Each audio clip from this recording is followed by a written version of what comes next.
बहुत समय पहले एक ऐसी दुनिया थी जिसे ओवरवर्ल्ड कहा जाता था। ये दुनिया हरी भरी घास, ऊंचे पहाड़ों और शांत नदियों से भरी थी, लेकिन यह सब एक शाप के नीचे दब गया था।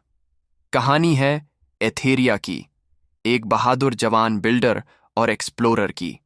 एथेरिया एक छोटे से गांव में रहती थी, जो अब मॉब, दुष्ट प्राणी के लगातार हमलों के कारण खतरे में था।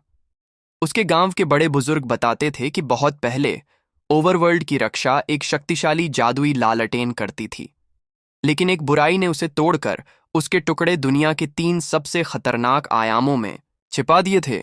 नेदर, आग और लावा का आयाम, एंड, जहां रात हमेशा रहती है और एंड ड्रैगन राज करता है, और डीप डार्क, अंधेरे, खामोशी और वार्डन नामक भयानक जीव का घर। एथेरिया ने अपने गांव और ओवरवर्ल्ड को बचाने की प्रतिज्ञा ली।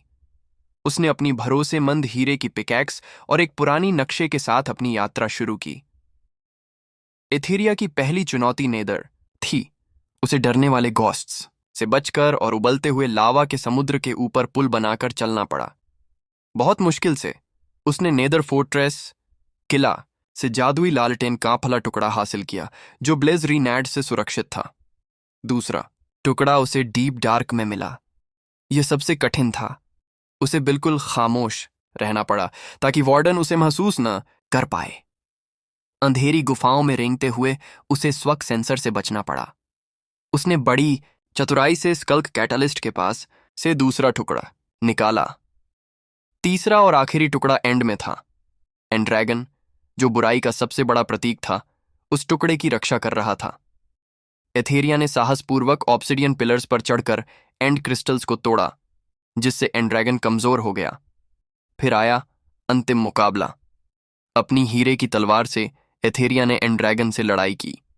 यह एक लंबी और थका देने वाली लड़ाई थी। अंत में एक जोरदार वार से उसने एंड ड्रैगन को हरा दिया। जीतने के बाद एथेरिया ने तीनों टुकड़ों को एक साथ रखा। जैसे ही टुकड़े जुड़े, जादुई लालटेन अपनी पूरी रोशनी के साथ चमक उठी। ओवरवर्ल्ड पर छाया अंधेरा छटने लगा और सभी मॉब शांत हो गए।